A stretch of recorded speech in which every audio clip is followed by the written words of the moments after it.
Hello, everyone, and welcome to 1v1 with Boss Rush Games. I'm your host, Celeste Roberts. Today, I have the pleasure of interviewing Dexter Babin, an organized crime enthusiast and scholar who is currently working on his master's in American history. He works at the Regional Military Museum in Houma, Louisiana, as the interim executive director/curator. Hey, Dexter, how are you doing tonight? Hello, Celeste. I'm very good. Thank you. I'm honored to be here tonight. So I just want to thank you for having me on. Oh, you have such a wealth of knowledge. And for everybody listening, I've known Dexter for almost 20 years now. I know. I was actually thinking about that. I'm like, man, I've known Celeste forever. And I know we're gonna talk about Zelda at one point. So I haven't played Breath of the Wild yet. It looks beautiful, but I did some reading up on it just in case we talk some Zelda. I could at least pretend to know what I'm talking about. I appreciate it. It's come a long way since 1986, for sure. Yeah. Oh yes. Well, what do you want people to know about you in one sentence? Wow, one sentence. One sentence. I'm not as interesting as I sound. Oh, God. That was quite an introduction you gave me, but I tend to ramble a little. I have a talent on making these things that shouldn't be boring very boring. Oh gosh, no! You give presentations. Actually, the last time I saw you in person was in the tail end of 2019. About it was the Yakuza. It was the Yakuza lecture I did. Yeah. Yes. Oh wow! That's a long time ago. It does. I know it seemed like another. I don't know. I feel it seems like a decade has passed during this past year. I'm sure everyone. Well, I guess it depends who you are, but I just feel so much time has passed. Yeah. It's been 2020 was interesting, and so how did you face those challenges with the museum with your job? What did y'all do? It was tough. We did close for a while, but thankfully my job is more of running the place, so there's always stuff for me to do. So while we closed to the public for a few months, I still went in. My other coworker went in. We completely renovated our lobby. We cleaned everything head to toe. I applied for some grants. I basically had a chance to get some work done that I could finally get done. So it was thankfully we were only closed for 2 months, and excuse me, we reopened in June. That's not too bad. That's not, yeah. We flooded, actually, the week before we opened, we flooded. There was a really just random freak storm. And I walk in one Friday, and I noticed the welcome mat's wet. And I'm like, oh, that's weird. And there's just water everywhere. And I'm like, oh, my God. Yeah, so I had to go get, dehumidifiers. We had to clean everything because part of the museum's on lower ground. Thankfully, where most of the artifacts are at is on higher ground, and none of the artifacts got wet. But a lot of my paperwork got wet because I left boxes of paperwork on the floor, not knowing hey, it's gonna flood today. But it's South Louisiana, so that's my fault. I should just assume we're always gonna be overtaken by water at any time. Right now, I should have a life preserver on because who knows. Yeah, especially with those hurricanes last year. That was insane. Oh my God. Yeah, it's okay, we don't have a hurricane for almost a decade, and then we have every hurricane ever. And Homa's just dodging the big ones. I'm man, how long can we keep this up? Because for those unfamiliar where we're at, and I think I just gave away your location, so I don't know if I was supposed to do that. That's okay. But we're very South Louisiana. Very south. Yeah, so if it rains for a lot, everything is flooded. Now I live on a bayou, so I get nervous because the bayou sometimes overflows into my yard, and we've flooded once, but thankfully those storms really weren't that bad over here. So your house flooded? Yeah, for bad thunders, it's always the bad thunderstorms that are worse than hurricanes. Because everyone's on deck for a hurricane. Mm-hmm. Everything, all the pumps are working and everything. But just a random heavy thunderstorm, that the bayou behind my house fills up quick. and it overflows in my yard. Yeah, we've had a few close calls, but thankfully most of my house is elevated. It's just kind of our front room and our laundry room that kind of gets flooded. Oh my gosh. Do you think you're going to stay around here for a while, or do you see I yourself I moving? wanna move. And I love Louisiana history. I love Louisiana politics. I just don't like living in Louisiana. I honestly I would love to move out of state and somewhere north. Uh, if anything for the weather. Like I'm sick of the 90-degree. In the summers here. You know, we were both in band together, and Hmm. me and you marched in like the heat all summer long, and I can't stand the heat anymore. Like I don't know how we did that back then. We were younger. Yeah, I was gonna say. I mean, but like I don't think it's just so hot now. I don't know. I think it's gotten way hotter than when we were in band camp. I think so too. Can you imagine having to march right now? No, oh God, no. I was thinking about that. I'm like, I would not. You couldn't pay me enough to do that again. We did it for free. And we did it for fun. I wouldn't trade the experience in the world because I got to meet you. Like my best friends in high school are still my best friends. So I wouldn't trade that experience for anything. But like if someone's like, hey, I'll pay you like $5,000 to march a season again. I'd be like, nah, it's all right. It's so much work and time, and I haven't played the flute since like 2007. Really? See, I was not good at the sax in high school. So I can't imagine how bad I am right now. I did alumni band for 1 year. The year after I graduated, they started an alumni band, and they're like, "Yeah, come back and play." And I'm like, "Man, I forgot everything." It was a year, and I'm like, "Yeah, I don't know what I'm doing anymore." So I'm just like hitting the keys, pretending to play. Yes, ladies and gentlemen, Dexter will be providing some saxophone entertainment tonight. I didn't know if I Yes, told you. I will be playing Careless Whisper. So yeah, so I can't wait for everyone's ears to bleed. Well, let's fast forward to after high school. So you went to Nichols State University for a little while, I believe. Yes, I started at Nichols. I kind of became.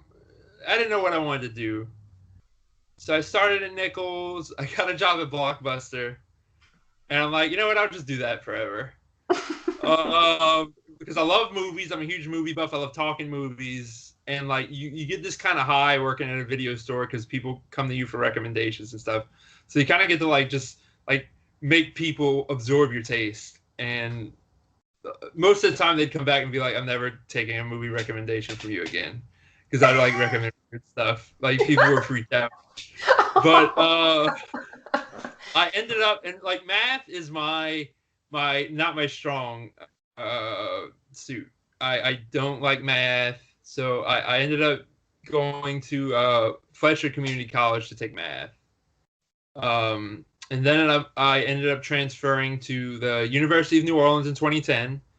I finished up with a history major there and a film minor, and now I'm currently pursuing my master's degree in history at the Louisiana Tech University.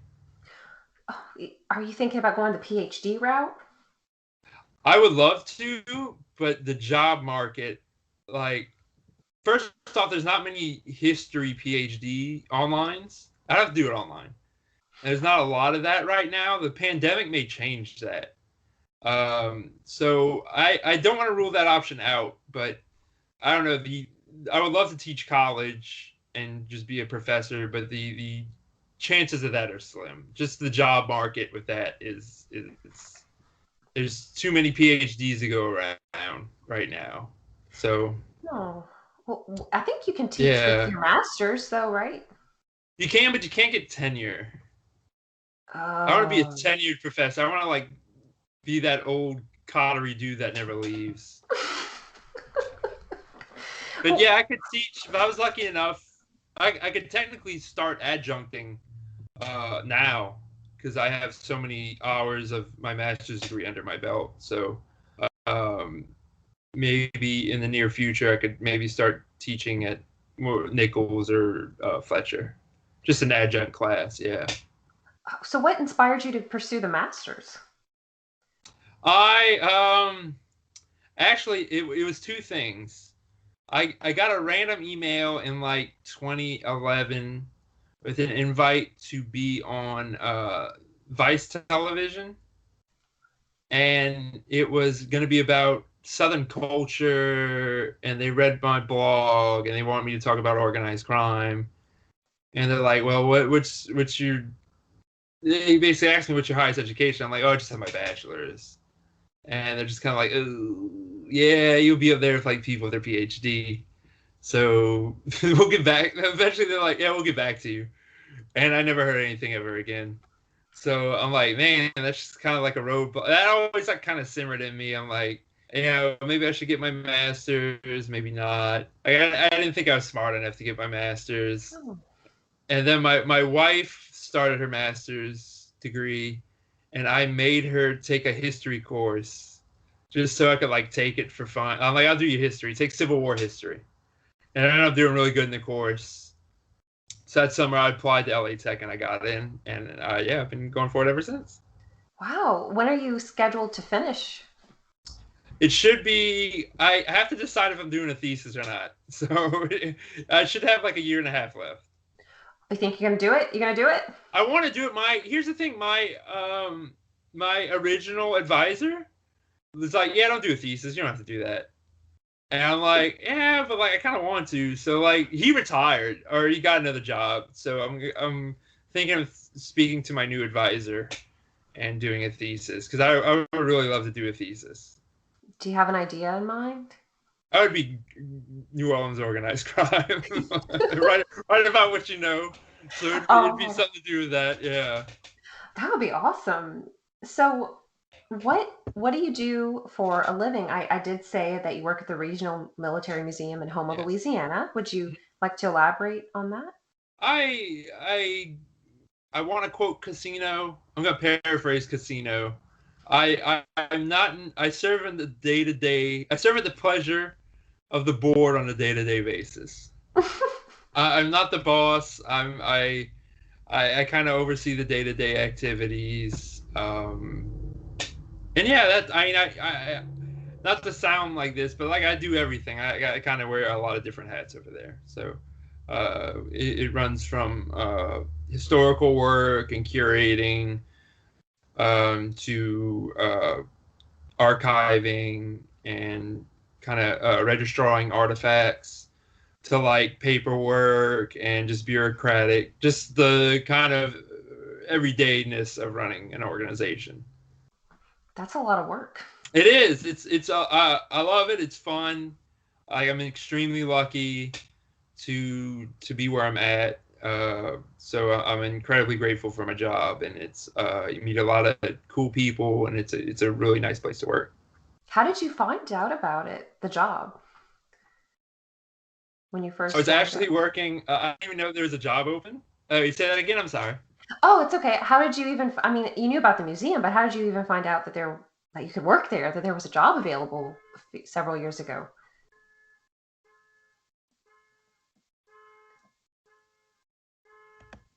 Oop, you froze. I'm back. Oh, Okay, I'm sorry. I'm that's all right. sorry That's all right. about the job. It's So the question was how I heard about the job. Yeah. Okay. I didn't even know there was a job opening. I was working for a local television studio, and I interviewed one of my ex-bosses, and I was just told him I was interested in volunteering, and he kind of handed me a job application. So I'm like, oh yeah, awesome, yeah. So yeah, I kind of jumped ship over there, and I've been there ever since. Wow. So what can you tell us about the Regional Military Museum? It's we cover every conflict in the 20th century, but we're moving in a direction where we're keeping it local. like we cover World War II in South Louisiana, in the Gulf of Mexico. They had German U-boats all over the Gulf of Mexico. At one point early in the war, the Gulf of Mexico was the most dangerous spot in World War II. We lost 57 ships in a 6-month period. So the German submarines were just sinking cargo ships left and right. Right now, I'm working on displays having to do with the Revolutionary War in South Louisiana, the War of 1812 in South Louisiana, and the Civil War in South Louisiana. So we're going to kind of keep that part local. We have a lot of interesting artifacts. We have a Huey helicopter hanging from our ceiling that was flown in Vietnam. We have an F-4 Phantom across the street. We have tons of Jeeps and weapons from World War II. So we have a very good collection for being such a small museum. And you can help. I know this because my grandmother actually sought your services to learn more about her uncle who died in World War II. You guys can help people learn more about their relatives who served. Yes, yeah, we're very happy to do that. It's always easier. If anyone's interested, you could download what's called an SF-180, a standard form 180 from the National Archive. And all you have to do is kind of fill out the person's information you're looking for, and you mail that off. It's a painful process because it's the government, and it's going to take forever, but they will get back to you. But yeah, I have to navigate, even like in my research I do for fun, I have to navigate the federal government. So I don't mind helping people do that because it can be kind of tedious at times.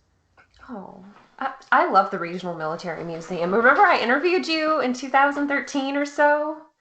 I remember that. Yeah. Is that when we took those pictures? Yes. Yes. I do remember. That was a long time ago. Yeah. Oh, no, 8 years ago. That was so much fun. I loved learning about the museum, and I'm really happy that we have that. It's a little local treasure.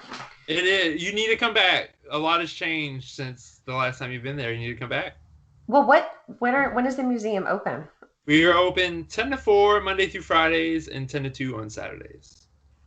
Very nice, very nice. So you, in addition to obviously history in general, you have a huge passion for, as long as I've known you, you've had a huge passion for organized crime. I don't mean committing organized crime. But I know you're not wearing a wire, huh? Yeah. No. Yeah.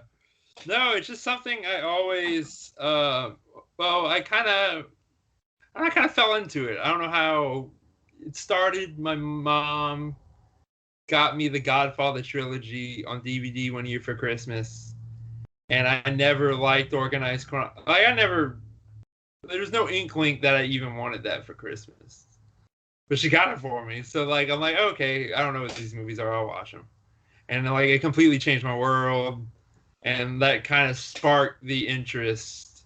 Not that organized crime is anything like the Godfather movies, quite opposite. But that is a good example of how movies can spark your interest into something. And you could do your own research and just a deep dive into a subject you're passionate about. And I would talk about it a lot at high school. I'm sorry, almost 20 years later, you still have to hear me talk about it. No, I invited you. That is all right. And I went to your lecture about the Yakuza. Very nice of you. Thank you for coming in about that. It was so much fun, and I learned a lot. And do you plan on doing more once the world is back to normal? Yeah, well, I started doing more research and more reading into modern organized crime, which you would call transnational organized crime. Because the American Mafia still exists, but it's not it's a former shadow of what it used to be. Today's primary organized crime threat is these transnational networks, like drug cartels, the Italian Ndrangheta, Albanian organized crime, and Russian organized crime, and the Yakuza. And I guess for job security, potential job security, I've kind of done a lot of reading and research into that, because maybe I would really like to write drug policy as a job in the future, or kind of terrorism and organized crime or have a lot in common today. So our transnational organized crime has become a national security threat as well.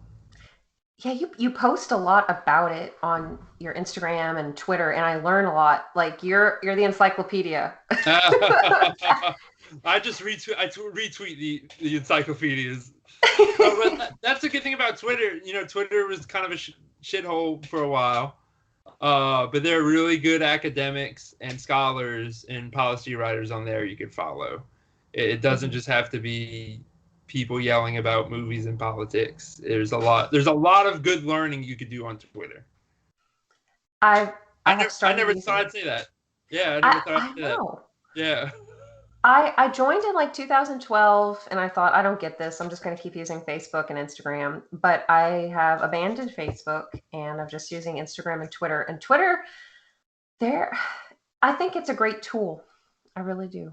I do. Again, like me tweeting is just kind of yelling out into the void. Well, I'm glad I have you as an audience. So like, at least I know you're reading. So like, I'm gonna keep the Twitter torches for you, Celeste, because Well, I know you're reading. Yeah, I have an thank you audience very now. much.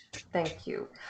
Well, this is going to be kind of like an explain like I'm five situation. So what exactly is organized crime? That is an insanely good question because there's no good definition. Hmm. Everyone, there's like a government definition, but you could argue me and you going to rob a bank is some way organized crime. Mhm.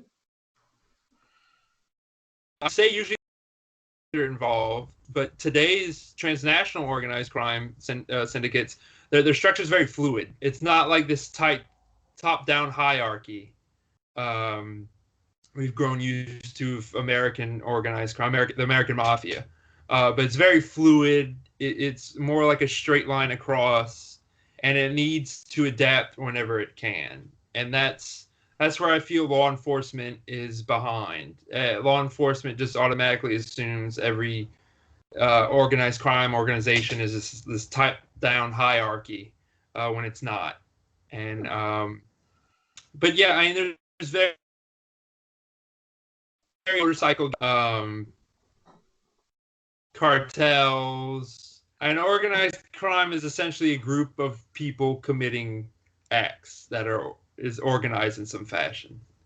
Yeah, it's not just well, okay, is a serial killer considered? No, that's the point of organized crime is to not murder is definitely a part of it, but that's not the point. The point is to make the most amount of money in the least amount of effort. But I get it. But you end up working really hard. Like, it's a hard job. But murder is definitely in terrorism, especially today, is a big part of it. But illicit economy is the point of organized crime. Murder is just the enforcement arm of it. So how long okay, with materials that we have where people could record history, how far does organized crime go back? Oh, I would argue it would go back to Rome. I mean, you can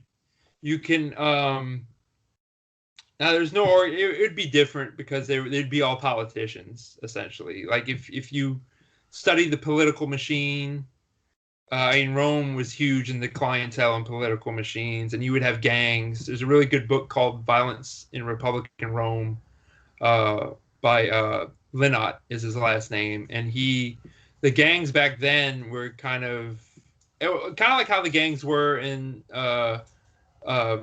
19th century America. They were patrons of politicians and political machines. And in the late Republic, you would have these gangs that would essentially guard politicians and harass and even sometimes kill other politicians and their supporters. So and now if you want to talk about organized crime in America, I would say people are kind of split on this.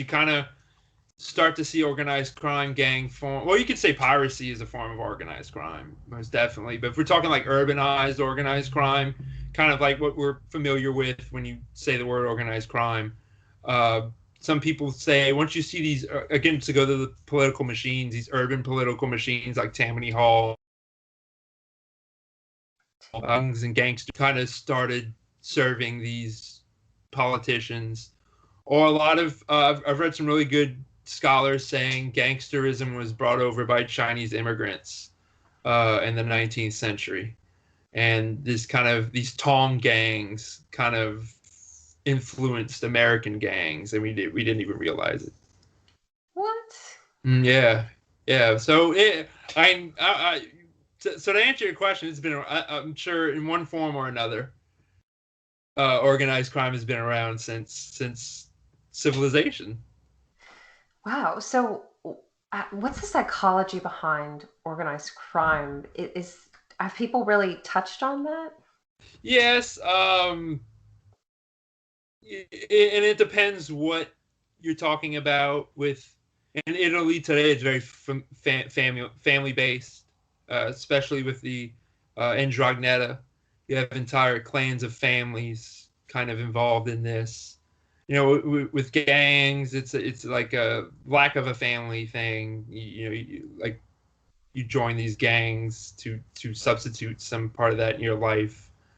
Um, uh, in other parts, it's immigrants with kind of no other avenue uh, besides crime and organized crime. So it really depends on who you're talking about and where. But like in Japan, it's weird. Japan is not to insult any Japanese. I love Japanese culture and I love the history of Japan, but organized crime over there is like part of society. They expect it, and they're until most recently their strategy has not been to like eliminate it like over here, but rather just like control it. And Hmm. like gangsters over there wear lapel pins. They hold press conferences. So it's very do any reading about the Yakuza, and it's odd, but fascinating. It's alien to us, but not to them. But it's different over there.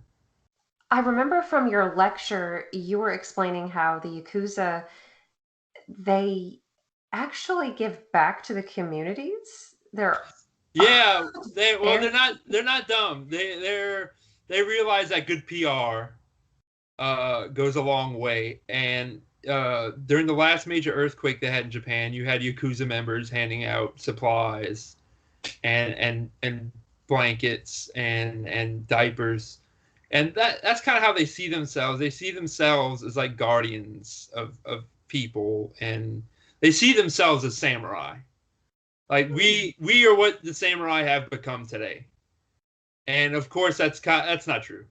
But that's how they see themselves. But yeah, and that's not kind of um, specific to the Yakuza. You could point out times the mafia has done that, both in Sicily, Italy, and the United States.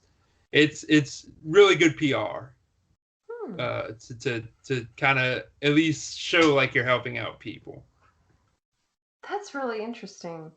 And okay, so organized crime in the United States is do those people tend to try to stay in the shadows? Is it? Not really. Well, if we gangsters became celebrities after a while. Like The Godfather is probably the worst thing to happen to the American Mafia, because like everyone knew about it. It was popular. Again, gangsters started hanging out. Well, gangsters always kind of hang out with actors, but yeah, when everyone knows your secret society exists, it's really bad for you. So no, I mean today not really. If they're low key, it's just kind of it's just not important enough anymore. Um, it would be wise to stay in. It's kind of hard today, especially with have as much as technology's progressed, there's kind of no Mr. Big sitting in the shadows, not knowing who it's for. Yeah, being anonymous is good currency, but unfortunately, a lot of organized crime is poor in that. So how is it able to still exist today in America? How come law enforcement, FBI, CIA, all those entities, how come they can't shut it down? Since, as you were saying, it's very different from Japanese society where they almost celebrate the Yakuza and it's just expected. Well, first off, the CIA cannot spy on Americans legally. They do it all the time. So legally, you won't have the CIA involved with the mafia.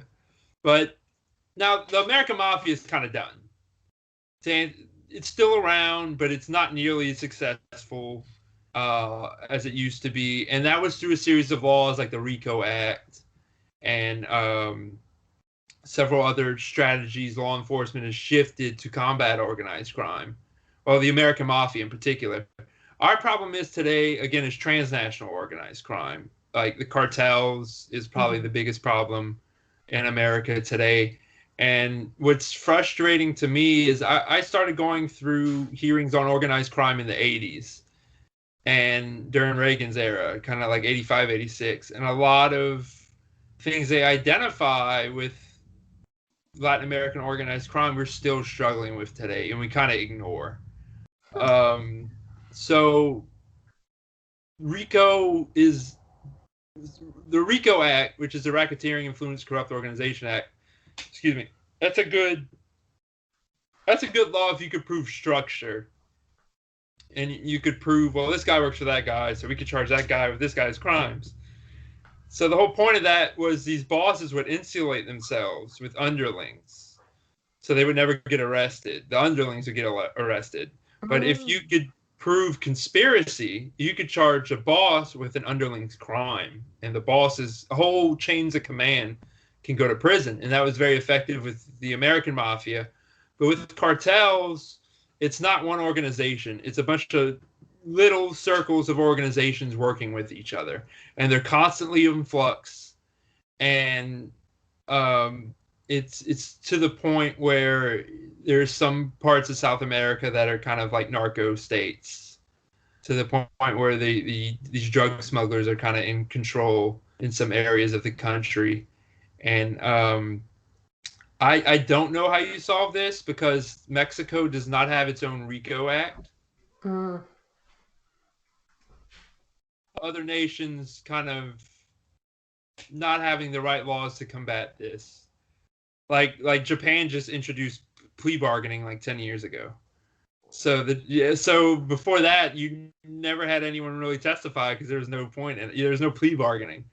So that is a good question. I'd say narcotics. The drug war has militarized organized crime to the point where I think there's no going back. I don't know what the good answer to solving this is.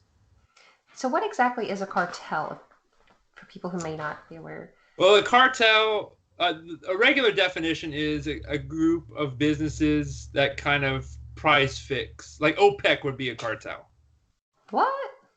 Well, not like a drug cartel, but there's a business term called cartel, which is like not criminal.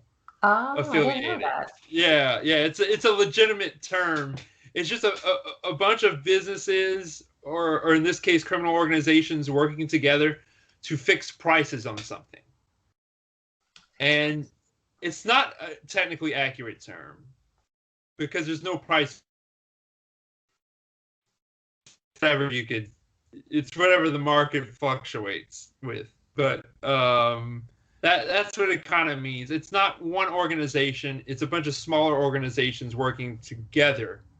And that could be for decades, or that could be for days. And just working together to ship drugs to the United States and to Europe. So, oh my God, that I keep hearing about how the Mexican drug cartel is a big issue, like you were pointing out with the United States.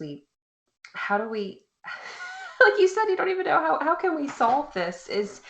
Are there people who I guess are in power who are actually in cahoots, you think, with some of these people? Yeah, well, that's actually when it was more peaceful. When the Mexican government was kind of corrupt and was kind of like in on it and letting these cartels kind of go freely.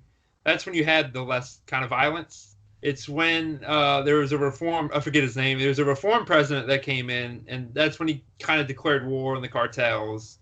And that's when this like militarization really stepped up. That's when you see that's the seeds planted of what we see today. Um, and it's not just a danger here. Last year, there's Italian organized crime figures being arrested in Latin America. There's Albanian organized crime figures being arrested in Latin America. South America is also the cocaine hub for Europe. So and I think to answer the question, this is not just a regional problem. This is a worldwide problem, and we're not treating it as a worldwide problem. So even if we did fix it, or we came up with a way to combat drugs in the United States, it would still be a problem because Europe may not follow our example, or vice versa. So, do you think that it's kind of risky for anyone to even want to blow the whistle and get involved in that? It sounds like pretty dangerous Yeah, territory. you will probably die. Yes. Here's the thing. There's so much money at stake, like an obscene amounts of money, billions of dollars. What's one life? hmm hmm I mean, imagine that. It's like, what's one life against losing billions of dollars?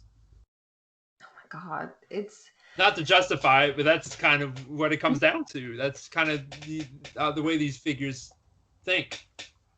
so how are they able to transport drugs to other countries without getting caught? Shipping containers mostly.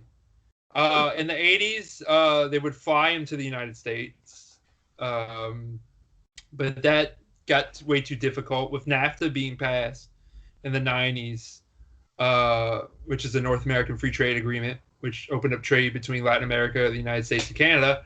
You essentially gave these cartels kind of a legal highway to ship all these narcotics in. What?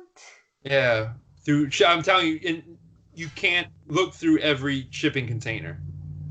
It's a numbers game, and there's actually a strategy to where cartels would let through dummy loads. So like, they'll let police find half a container of cocaine and seize that, so they could bring in like 5 containers of cocaine. So it's a numbers. It's a numbers game. I don't know how we go back unless everyone just doesn't do drugs anymore. I don't see how we go back. Yeah.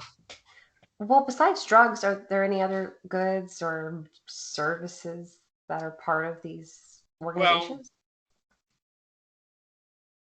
you know, profession in the world, I think, is the saying. Prostitution, especially the cartels, extortion, kidnapping, and I think lawmakers in the United States and Latin America will be good to look at Italy during the 90s, because Italy during the 90s with the mafia, it was kind of insane because you had federal judges getting assassinated, you had journalists getting assassinated, you had guys shooting up like public squares. Terrorism. You had terrorism against the Italian state because the Italian state had one of the largest trials ever on organized crime, called the Maxi trials, in the early 90s. And the mafia was basically trying to get the Italian state to kind of capitulate and let them go, which they didn't, even though like 2 judges on the case, the most famous is Giovanni Falcone, who was murdered. Him and his wife and 2 policemen were murdered in a car bomb. But the you need to revitalize people's trust in the state, in the government, and that's what Italy did, and I think that's what South America or Latin America needs to do. But to answer your question, other services, tobacco smuggling. Huge in Europe. Hmm. Huge. And frankly, if you're going to do something, don't smuggle drugs because you will get caught and you will go to jail forever. If you get caught smuggling tobacco, it's a fine. It's basically a fine, and you're still making millions of dollars. Why tobacco? Yeah. It's just some parts of Europe don't allow tobacco from certain areas in, and you do that, and people are gonna you bring in tax-free tobacco. If the taxes are so high, you bring in tobacco illegally, and you sell it illegally without paying taxes to the government. Hmm. Now, okay, so this question I have, I don't even know if you have an answer to it, but I would love your perspective. If I think Oregon, Portland is allowing hard drug use. Didn't they recently just pass that law? Well, they decriminalized it. It Hmm. didn't legalize hard drugs. Well, you can't go to the store and buy like heroin, but you won't do hard time for doing heroin anymore. It is my understanding of the law. Okay. And this kind of balkanization of laws is two things. There's balkanization of laws within the United States. Drugs are legal somewhere, and drugs are legal, like marijuana. That's not helping things because marijuana is still illegal in most of the country. So even if all the United States legalized drugs, let's say every drug's legalized, you do what you want. Well, Europe's not going to do that. So these criminal organizations will just sell to Europe.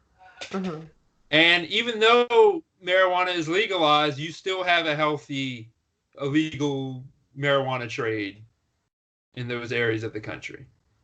Cartels are growing marijuana in our national parks. That's a huge problem. Oh my God. Yeah, they're growing marijuana in our national parks and harvesting marijuana already in the United States, so they don't have to bring it across. Um, so that's a big problem. And gun walking is a big problem because no one's in Mexico, like Mexico City. I don't think you could buy a gun, but no one's watching the U.S. Mexico border with people from the United States going to Mexico. Everyone's watching the Mexican border from Mexico to the United States. So no one's really paying attention to all this flow of weapons going from the United States to Mexico. Because the border security is on the other end because they assume people are bringing drugs across. But there's huge amounts of weapons going across the border into Mexico. Oh my God. Yeah. So that's another problem we've kind of yet to tackle, even begin to tackle is the flow of illegal weapons to South America. If if the United States or any country would say, hey, you know what, we're gonna decriminalize the use of drugs, and hell, we'll take it a step further and just make it legal to make and sell these drugs, do you think would that just pretty much shut down a lot of organized crime? I don't think so. I think you have these organizations that exist. They're just not going to be like, well, shit, let's go home, uh, or let's do this legally. I don't think I'm not for across the board drug legal. I know you're just using it as an example, Hmm. but like we shouldn't be able to go to Walmart and buy heroin or cocaine. Um, I'm for decriminalization because I don't think addicts need help. They don't need to go to jail for decades at a time. They'll continue their illegal or they'll just find something else illegal to deal in. Interesting. I was wondering that because I was talking with one of my friends who's okay, like with human trafficking, Mm-hmm. is that part of organized? That's part of Oh organized yes. crime. Oh, I'm assuming. that's a big problem. Yeah, that's actually the most I think tragic and heartbreaking of the problem is human smuggling, especially if it's like for prostitution and kind of coarse sexual human smuggling. It's rough to read about and it's rough to hear some of those stories. I was wondering whether okay, there I think okay in Vegas prostitution is legal. Hmm. So I was talking to my friend and I said, hey, maybe if they would legalize prostitution, human trafficking would go down. And she said, well, there's a dark side to that because then abuse could still happen. Yeah. Oh, yeah. Yeah. If you're a consenting sex worker who wants to do this, I don't think you should go to jail. But I agree with your friend. I think there's too much coercion and sex slavery going on. Even if you would legalize it, I think still within those legal avenues, you would have people against their will Mm-hmm. doing this, because and it's not like Taken. That's kind of that's a point of reference a lot of people have. It's not like Taken. It's way more tragic and dirty than that. Yeah. Oh gosh. So, okay, do you have any disturbing facts or statistics that you would like to share? Like, hey, I just wanted to let you guys know there's a really good chance your neighbor could traffic you or No. something crazy like that. No. I wish I don't have any interesting. I'm trying to think if I have anything. No, I wish I had some. No. Your neighbor might be selling drugs. That doesn't make him a cartel boss. Hmm. Um, but no, no. I'm sorry. I fell flat there. I don't have any No, interest. no, that's okay. That's all right. It's just I hear that like human trafficking is way more common than we realize. Oh yes, yeah. It's happening beneath our noses, and we're not even aware of it. Like New Orleans has a huge, there's a huge hub for that, and it's just not even. We're not even aware of the problem. Excuse me. Is is there Pardon. are there any signs or anything that you've read about that people can do to There's always numbers you can call. That's the thing. Unless you're hip to that world, you really won't know what to look for. Mhm. Because unfortunately, the people who know what to look for want that. They want prostitutes, and they don't care if they want to have sex or not. So, like, I wouldn't know where to go. Like if Mhm. someone said, "Hey, find us some illegal sex slaves. We'll help save them," I had no. I would say maybe, I guess, the French Quarter, somewhere in there. Um, but yeah, I think we're way more worried about drugs from a national security standpoint than sex trafficking.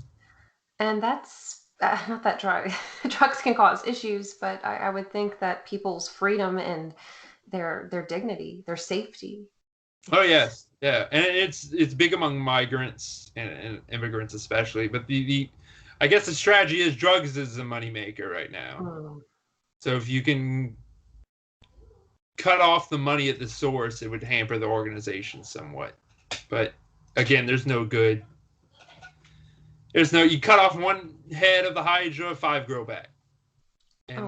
that's yeah. There's kind of we've yet to come up with a good strategy to tackle transnational organized crime, especially the cartels. I wonder if it's just going to be one of those perpetual issues.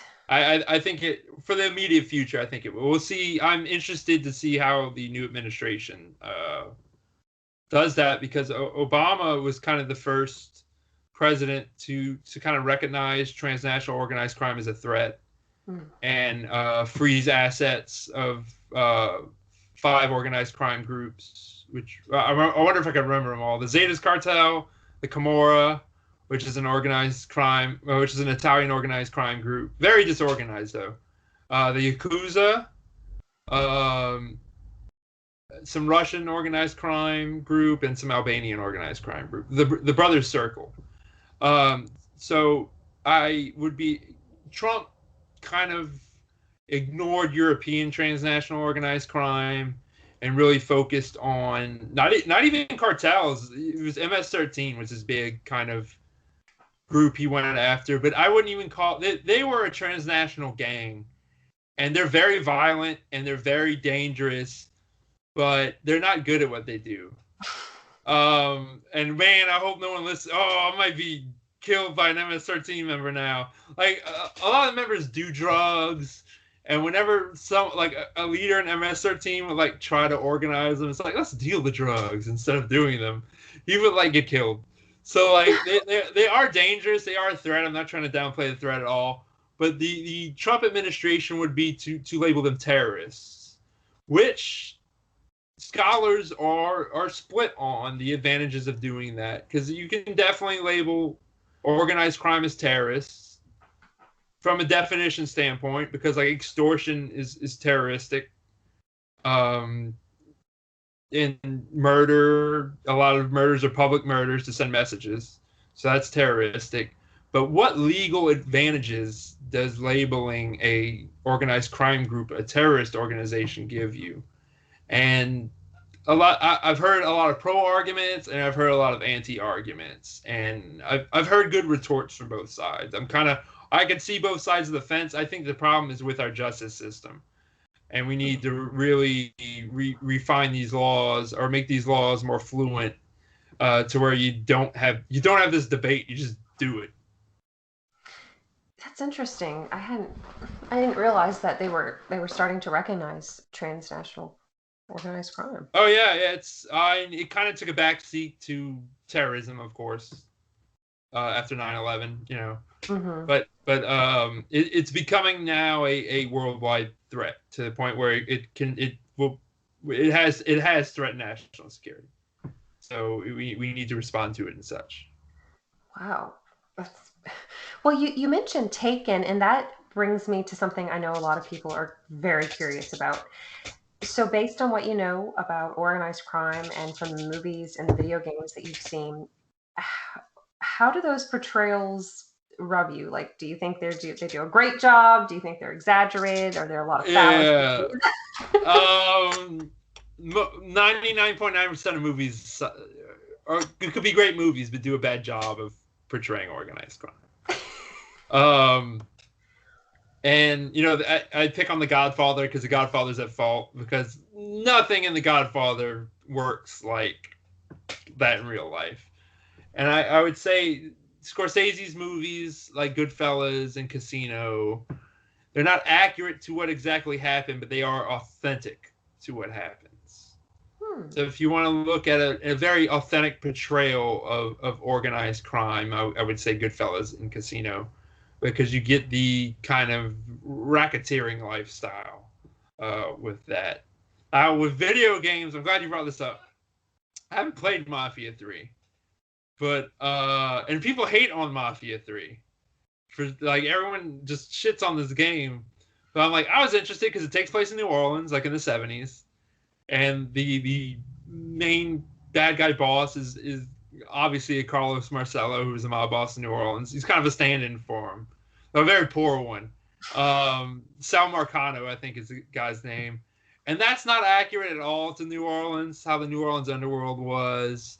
That's more, and here's why I like it. It's more related or akin to like blaxploitation movies of the 70s, because in the 70s, blaxploitation was a genre where you'd have African Americans kind of fighting against the white establishment. And a lot of movies, organized crime, white Italian organized crime, was the establishment of the underworld.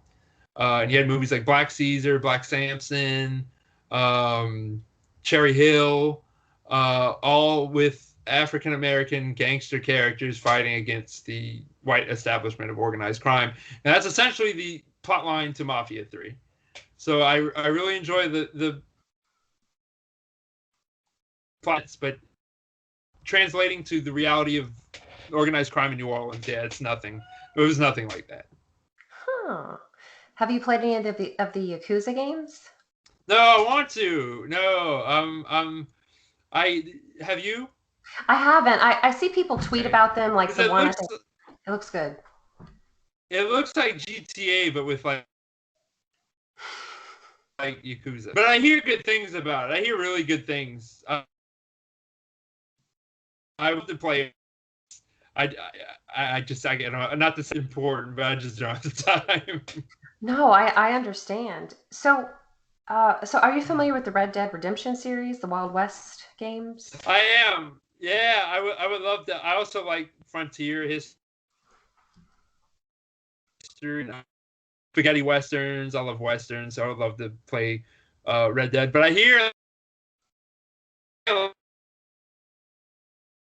like, I'm like, I don't want to chop wood. Like, I just want to shoot everybody. And like, you Oh, have to like stop and like eat. And I'm like, yeah, like I could do that in a video game. it's I was wondering if something like that counts as organized crime, like those Wild West gangs. Yeah, I would say again, you could tweak this definition you want, almost, as long as you have a rational reasoning behind it. Yeah, I would say like gangs, robber gangs of the old West. Yeah, I would say that's organized crime. It kind of a base form. Yeah. Hmm. Interesting. Because you could say Harriet Tubman was a human smuggler. No, I'm dead serious. Well, She did it for good. She did it for very good reasons, but she did it against the law in the South, and she worked with a network of not criminal. Well, to the South they were criminals, but and she did it for very good reasons. But she was a human smuggler. But she just did it again. I'm not trying to say anything bad about Harriet Tubman, but just that kind of network of getting people out.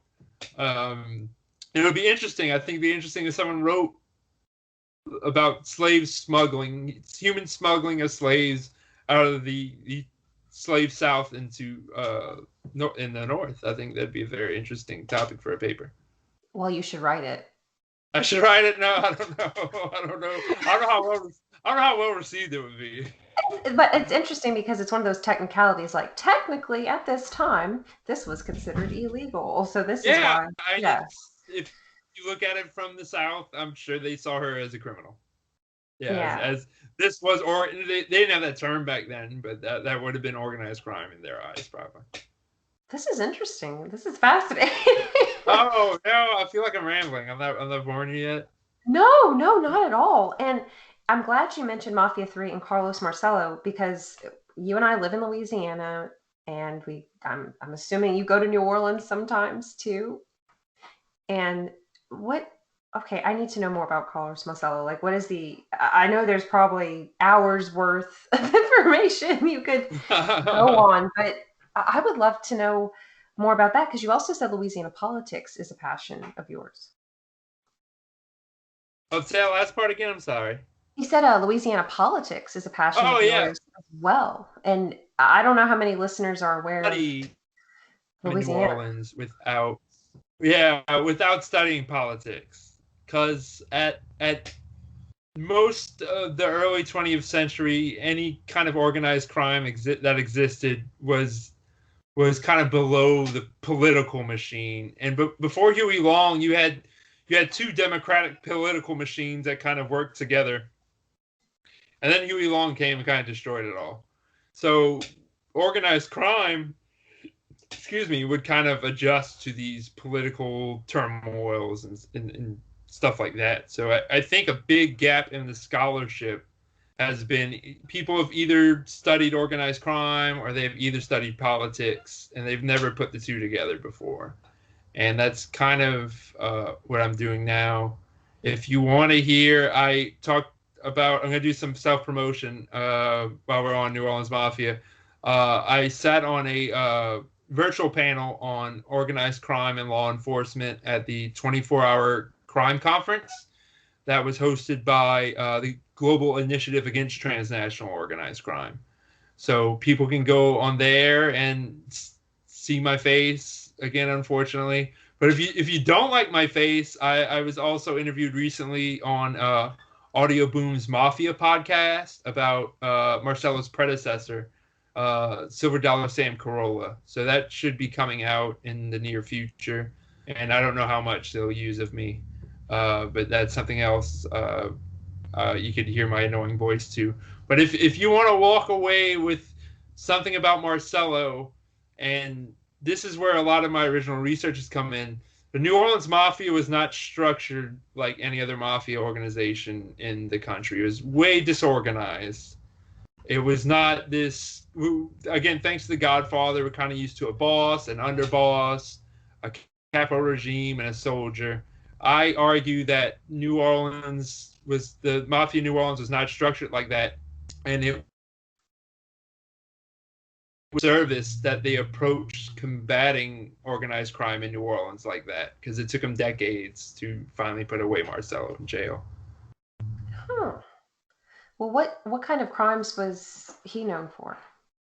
Oh, gambling was a big one. Gambling, money laundering, a lot of gambling. Of course, it being drugs, narcotics, kind of your run-of-the-mill stuff. But of course, it being New Orleans, gambling was everywhere. There was so much gambling in Jefferson Parish, they called it the Free State of Jefferson, because gambling was just kind of out in the open, and the cops didn't care. Interesting. So, what was, from what you've researched, what was the climate like during Carlos Marcello's era? Just not just with organized crime, but life in New Orleans. Well, and he was boss from 1947 to the early to mid 80s. Mm-hmm. So he had a very long run. But I will say very politically connected, especially with Earl Long. Kind of gambling was not interrupted. He never had, until it was legalized in the 90s. There was kind of one reform mayor in New Orleans that really cracked down on gambling, and after that, Earl Long was put back in office. So, everyone kind of went back to doing their own thing. But again, very corrupt, and very racist, very just out in the open crime. And as long as you knew the right people, you can get away with it. Huh. So when did this change? What was the impetus to change this? That's a good question. Well, that's why I argue the New Orleans Mafia was not very well organized, because when Marcello went to jail, he was kind of still the boss. He had one of his brothers step up and kind of run the organization.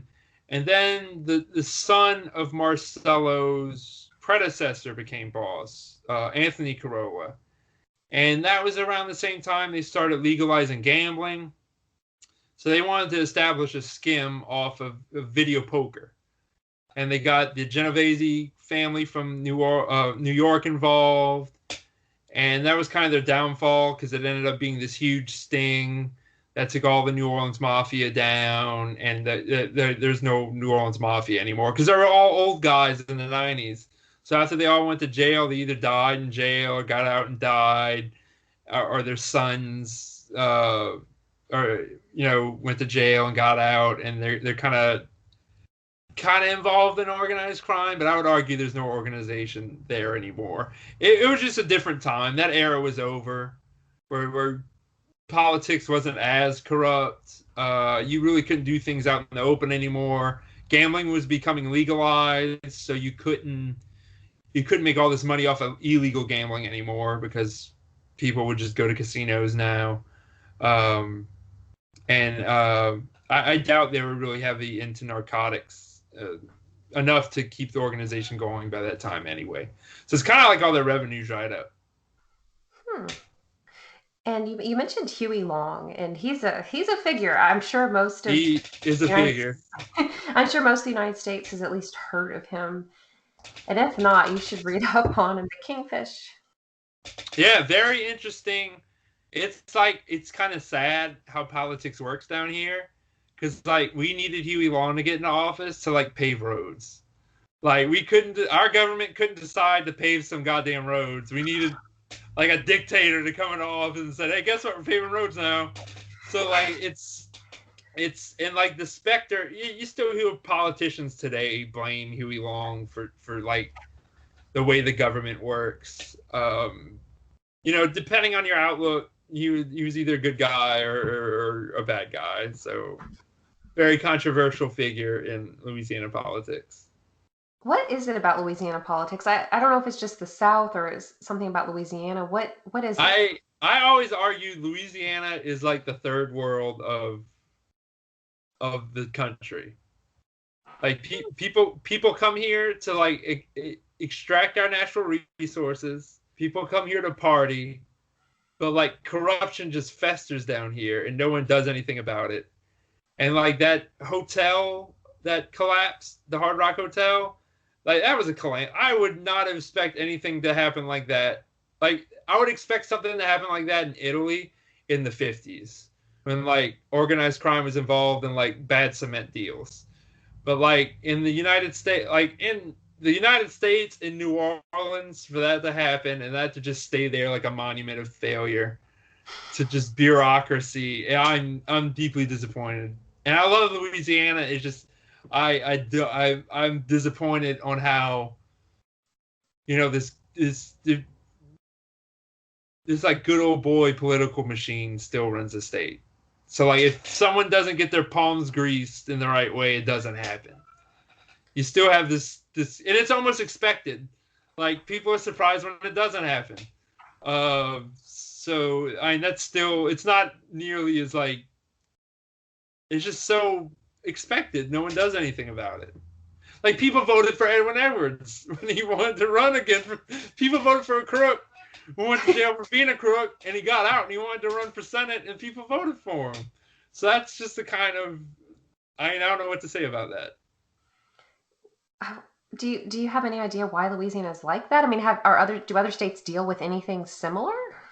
I would say New Jersey is probably the, you know, there's a lot of corruption in New Jersey, and that's all mafia related, and they're politicians. I'd say we're the Jersey of the South, or Jersey's the New Orleans of the North, or the Louisiana of the North.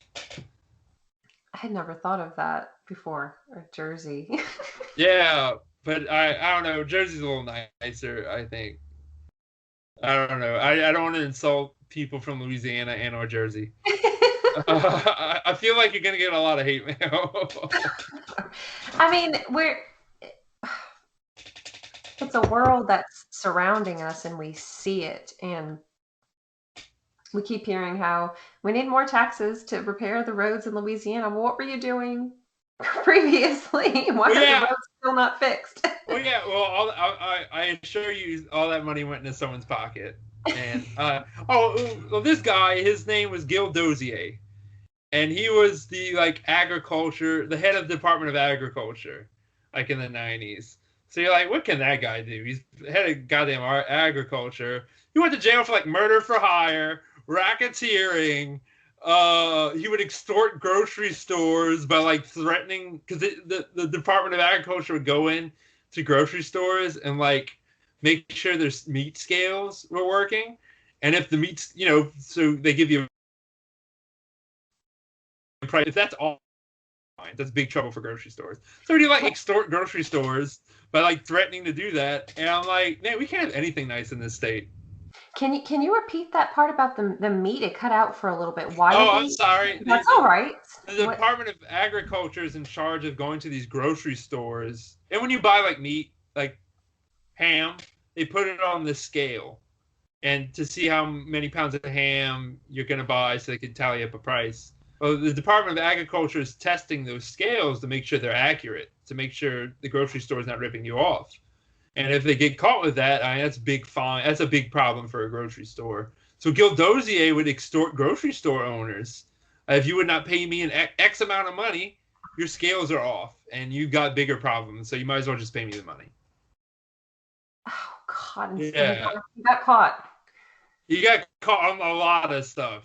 Someone needs to write a book about him, because that guy was, and he got pardoned by, I think it was Reagan who pardoned him. I'm not sure, but I'm 90% sure it was Reagan who gave him a pardon. And I'm just like, well, no one learned anything from this, because you can just get pardoned for doing all this. So is there anything about organized crime that people might not be aware of? Like, even today, would you say there are some organized criminals who are in the pockets of politicians? Well, I'd say it's the other way around today. It's because gangs and organized crime kind of served politicians and political machines up until Prohibition. And with Prohibition, organized crime was able to kind of walk on its own, because it finally had enough money, had enough power to where it became kind of a more dominant organization. And in some cities like Chicago, you had political machines, like the daily political machine, and organized crime walking hand in hand. But that's when kind of organized crime kind of freed itself from the shackles of political machines and became its own corrupting entity. Is really during Prohibition. But yeah, there's all kind of the Balkans and Russia is always there's always new stuff popping up, and it's all a lot of it is state sponsored too. Like Putin kind of militarized organized crime. He'll turn a blind eye and let organized crime operate as long as you're serving the Russian state in some capacity. So yeah, that's another interesting area to study about organized crime is post-Soviet Russia. Post-Soviet. Oh gosh, I imagine they're pretty terrifying. Well, they had no idea. The people of Russia had no idea of contract law, how to enforce contract law. So they hired gangsters to enforce contract law. It was the 90s in Russia was prohibition. It was their prohibition. When like capitalism became introduced, and these oligarchs were able to kind of buy up all industry in Russia, and some of these are organized crime figures, some of these work with organized crime figures. So that was kind of their prohibition. Huh. And are there any? So you've mentioned these different countries, and I'm kind of curious. Just pick the ones maybe you're the most well versed in, and what do they have in common, and how do they operate differently? Like you could take Russia, the Balkans, Albania, United States, South America, Japan, similarities and differences. Yeah, well, similarities. It's all the same stuff, all the same shit. It's just organized differently. Like I would argue like the Yakuza is more structured like the Mafia, kind of this traditional Mafia organization we in the West are accustomed to. And I would argue like Balkan organized crime is more like cartels. They're kind of fluid and not a hierarchy, but several of those small organizations working together. And kind of the same with Russia. A lot of like Serbian organized crime operates under the banner of Russian organized crime. They kind of franchise crime out. Huh. And that's how organized crime in Eastern Europe kind of runs. But you have Italian organized crime in Europe. You have Russian organized crime in Europe. You have Jamaican organized crime in Europe. You have African organized crime in Europe. So Europe's a big kind of hub because you have all these different entry routes. You have heroin and poppy coming from the Middle East, from Afghanistan through Iran. And it used to be over land route from Serbia to the Balkans. But since the war in Syria, Africa is the new route into Europe. So you see a big kind of heroin boom in Africa right now, and you see a lot of heroin addicts exploding in Africa right now because these illicit organizations are kind of switching up routes based on geopolitical factors. Are there any countries you can think of that are untouched by organized No, crime? I would say in one, even if it's a government in some fashion, like graft, everyone's kind of, even Canada. Canada has worse organized crime than Italian organized crime than the United States, I would argue. They have way more violent Italian organized crime in Canada than we do here. Like the murders are way more public, way more brazen, and a lot more. So yeah, I would argue in some capacity, every country in the world is touched somehow, especially today, where everything's transnational. You might have a product go through 8 countries before it gets to its destination. So. Oh my God! Yeah. I guess we all need to move to Antarctica. Maybe that would. I mean, all the snows up there is like cocaine. Like I think you'll be good. Yeah. Well, you've done a lot of research and you've given some different talks like you've just talked about. Would you like to talk about some of the particular topics you've researched and written about? Yeah, like I'm really big on structure because I think again I don't blame law enforcement for their mistakes, but I'd like to understand why they made them. And I think that not every criminal organization is structured the same. Each criminal organization has its own individual structure and hierarchy, and we need to approach every individual organization like it is an individual organization and not just give, well, it's a mafia, so it's all structured the same. That's not true. And that's law enforcement has tried that strategy in the past, and it has failed miserably. And I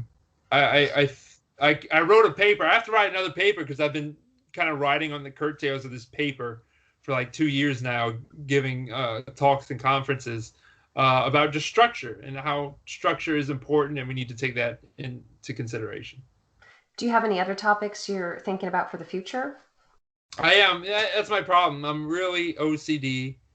So like, what one topic might interest me one day, I'll be like, I'll put that aside and go do something else. So I'm reading, and then I'm reading through the Reagan, like I was telling you about earlier, had an investigation on organized crime, a big one, kind of the first big one since the Kiowa Committee in the 50s and the McClellan Committee in the 60s. And just kind of relate that to where we are today, because that's when you first really get to see modern transnational organized crime, because and it also has to do with what drugs are in demand at that time. So in the 70s, heroin was big. Mm-hmm. So you saw heroin brought in by the mafia through the French connection and through the pizza connection. So essentially, American mafia and the Italian mafia and the French Corsican organized crime group were all working together to bring in heroin from the Middle East into the United States. Well, after the 70s, no one's really doing heroin anymore. Everyone's doing cocaine. So all the cocaine's in South America. So you have the Medellin cartel. That's when you have Pablo Escobar bringing in cocaine. And then, but here's the thing, and like race and class really get into this too, because cocaine's a rich person's drug. You can't be a poor person and buy cocaine. So like someone's like, hey, let's make crack. So crack developed as you don't snort crack. It's like you smoke it. And that became common among more poor urban areas. And that democratized the drug trade, because you couldn't, if you wanted to sell heroin, you kind of had to be brought into that. You had to be brought into that.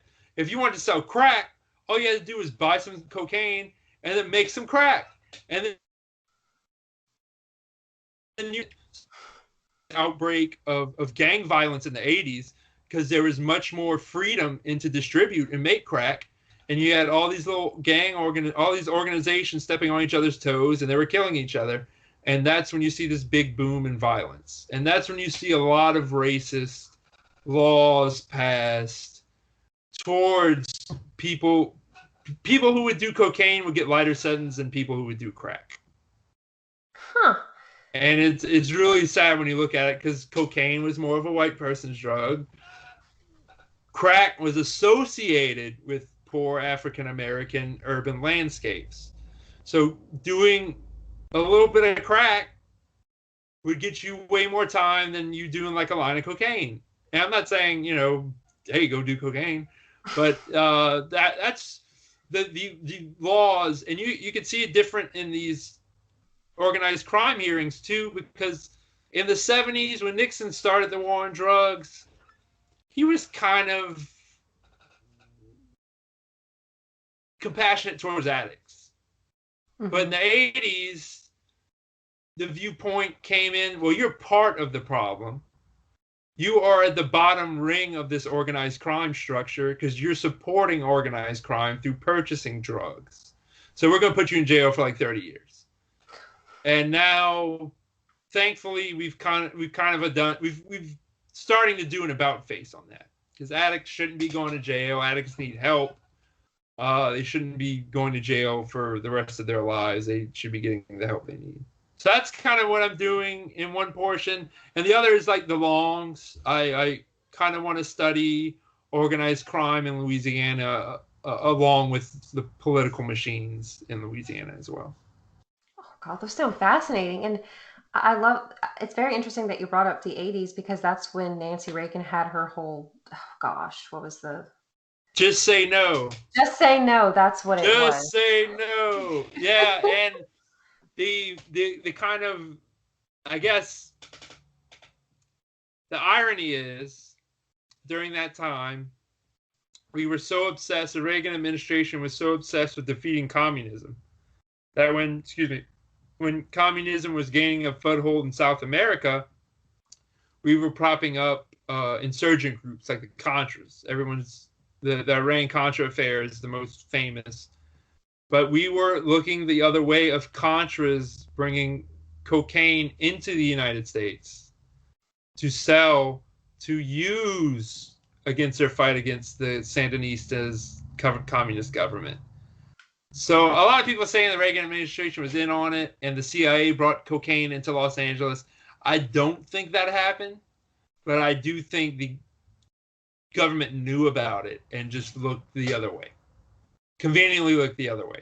And meanwhile, you have Nancy Reagan saying, like, just say no. So it is kind of, it's irony at its finest, I guess. You're an English major, so I'm probably using irony wrong. Oh, no, that's all right. Yeah. It's kind of, I would say hypocrisy. Hypocrisy, yeah. I would say, but it is kind of, it's pretty ironic. That's not exactly what you would think would happen. I'm amazed, and yet as I get older, I'm less amazed at how much corruption happens in politics. Oh, yeah, but it goes back. Politics has always been dirty. People like to think Kennedy and like Nixon ran a clean race, but like the dirtiest stuff I've seen was in the 1960 Democratic primary race. With Kennedy versus like Hubert Humphreys. Well, Really? not the dirtiest stuff I've seen because politics has devolved in the last 30 years, but like doing like really kind of underhanded, but like it's fair. It was fair game. Like that was the unwritten rules at the time. So like, are you in it to win it or not? It's kind of my like politics was never clean. I think like. You kind of got your head in the sky if you think if politicians are like, well, I just care about the topics and I'm going to run the best clean campaign possible. It doesn't work like that. No, it doesn't. You can say that on TV, but that's not politics. Do you think you'd ever like to run for some kind of office? I would, but I would probably be insanely corrupt and go to jail. So I think it's better that I don't. Yeah. No, I wouldn't mind, but like I don't know. Like I feel I'm not smart enough to do any of that. I don't know. Have you seen some of the people running? Well, especially down here. Yeah. I guess you're right. Oh gosh. That's another thing I feel you have to be brought into, especially down here. If you're not of a certain pedigree, you can't just be a regular person running for politics down here. There's too much machinery still intact to where you have to be a part of the machine to even make it. What a mess. And is that kind of the same way for organized crime? You're kind of, well, you had given some examples of people who are more susceptible to it, but it does sound like a big family. It's in your area. I don't know if just anybody hey, I'd like to join organized crime, like on The Sims. That was one of the options. No, and it's different. Again, it's different from every organization. Like with the Mafia, you have to be a Sicilian or Italian. The Yakuza have offices, so you can just go into like every Yakuza gang has a corporate office. So that's another weird thing that you just go join. And it's like I couldn't get into any gang. Like, I couldn't go, hello, sir, I'd like to join your gang. So, like, I think at every level, there's familiarity. You have to kind of prove your worth in some fashion. I think I would last 2 seconds in any kind of criminal underworld organization. Like an initiation. Because I'm not a very tough person, and I don't like getting hit. So, like, I would give up any information. And, like, the first, like, threat of violence, I'd be like, okay, what would you like to know? I'll tell you. So, yeah, so, no, it's just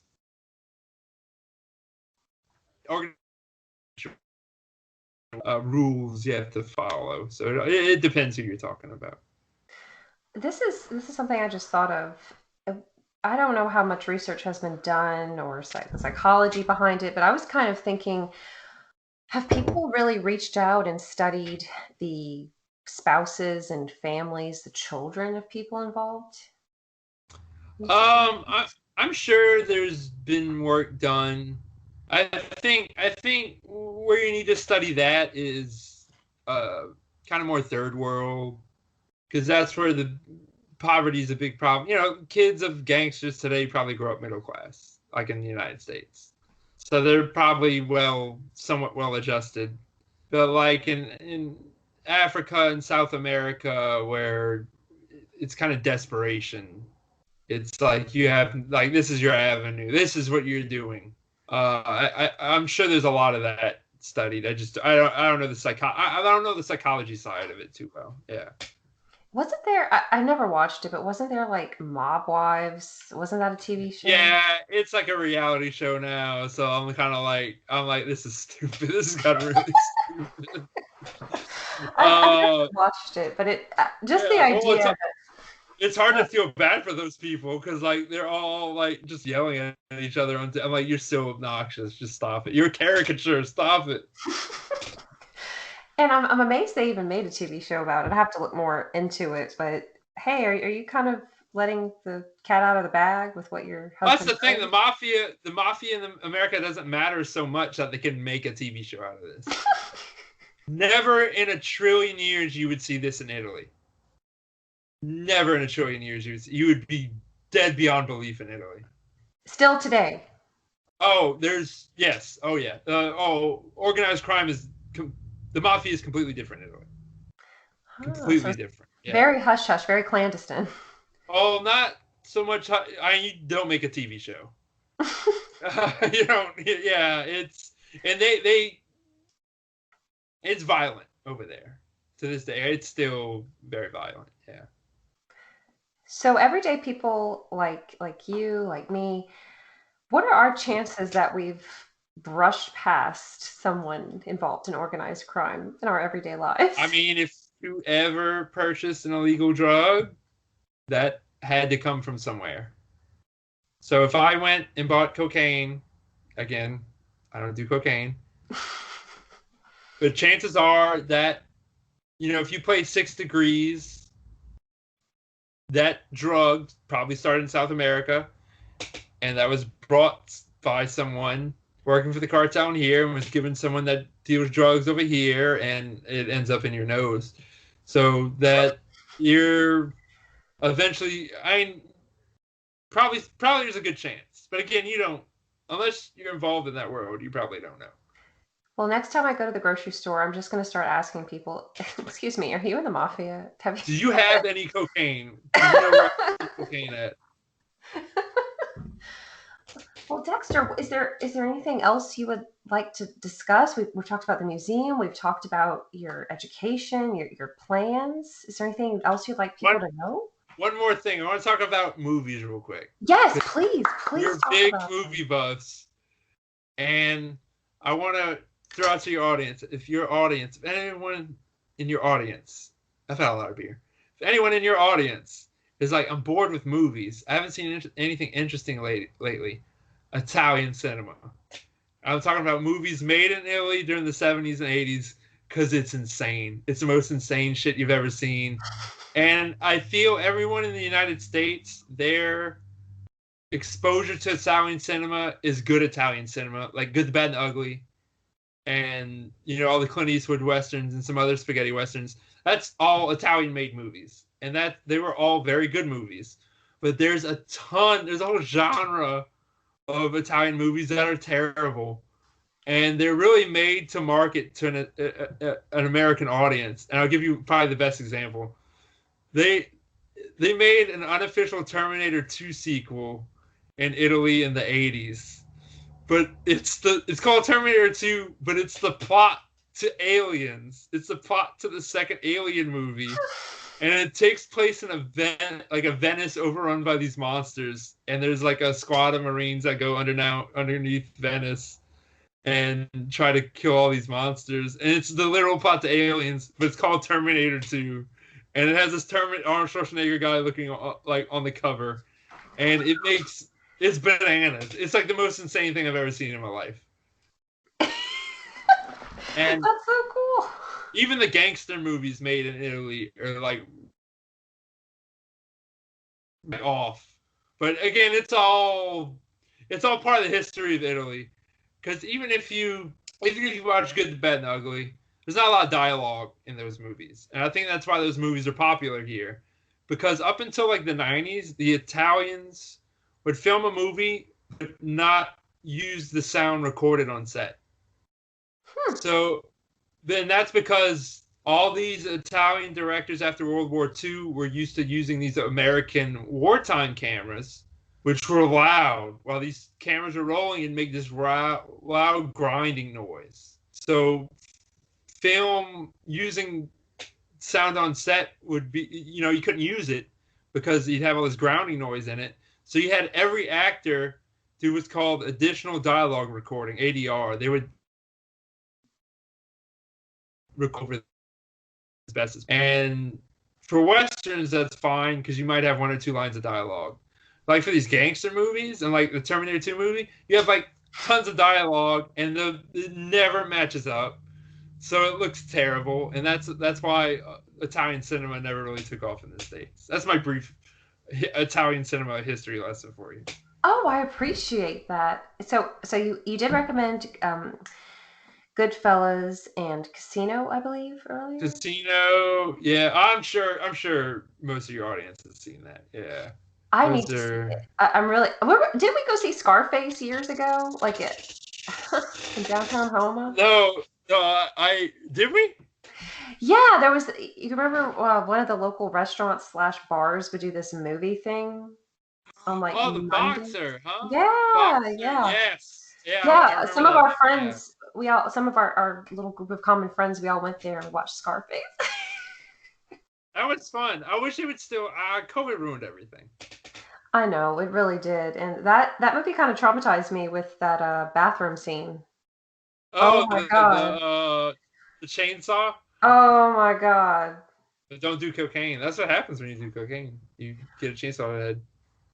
Or when you sell cocaine. Yeah, every time I think of Miami in the 80s, I think of cocaine. Oh, that's not that's not an inaccurate view of the 80s in Miami. That's just what comes to mind. But what else? Is there anything else you'd like to share with people, or any recommendations? No, just again, thank you for having me. I hope I wasn't too boring. And like I told you earlier, I love seeing someone following their passion and doing it. So I'm just insanely proud of you for doing these podcasts and the Zelda stuff. It's very good to see someone follow their passions like that. Oh, well, thank you. I think it's really important for people to create and do things, and just life's too short, and we all have to work. We all have to do things we don't want to do, and it makes life worth living to do things you like. That's well said. Very well said. Oh, I couldn't agree more. Well, do you have any books that you'd like to recommend? I just thought of that. Books. Yeah, I read a lot of history, and I don't read a lot of fiction. I'm trying to think of a good history book I've read recently. I have my bookshelf right here. Let's see. I'll pick one randomly. How about that? Go for it. You know what? All these books suck. You know what? Hit me up on my Twitter if you need book recommendations. I'll let you know. Yeah. Awesome. Well, Dexter, where can people find you on Twitter? You can find me at Dexter B12 on Twitter, Underworld Nola on Instagram, and just Dexter on Facebook. Awesome. Well, thank you so much again for your time, Dexter. One more thing, I do have a blog, louisianamafia.wordpress.com, if you want to read some originally written articles on Louisiana or New Orleans organized crime. It's a little defunct right now because of graduate school. I have to do so much reading and writing in my spare time. So like on the 10 minutes of spare time I get a day, I don't want to read and write anymore. So once I'm done graduate school, I will get back to this blog. But visit in the meantime, and I hope you enjoy it.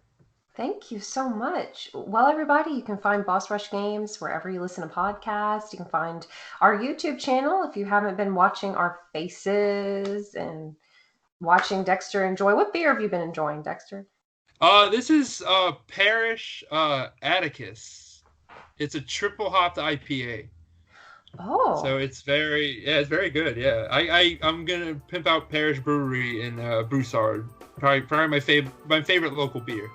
Oh, that's awesome. And it's funny because I have some friends who do a podcast called Bruthers in Law, where they. Oh, really? Yeah. Oh, yeah. I'm gonna have to share that with you. Well, again, everybody, if you want to reach out to Dexter and ask him some questions about organized crime, history, beer, whatever you want. Beer, yeah. It's about life. We could rap about life. You know. Where do babies come from? Let's I won't get into that. No. Ask your parents. This is a PG podcast. Not quite. Well, until next time, guys, we'll talk to you later. Bye. Bye.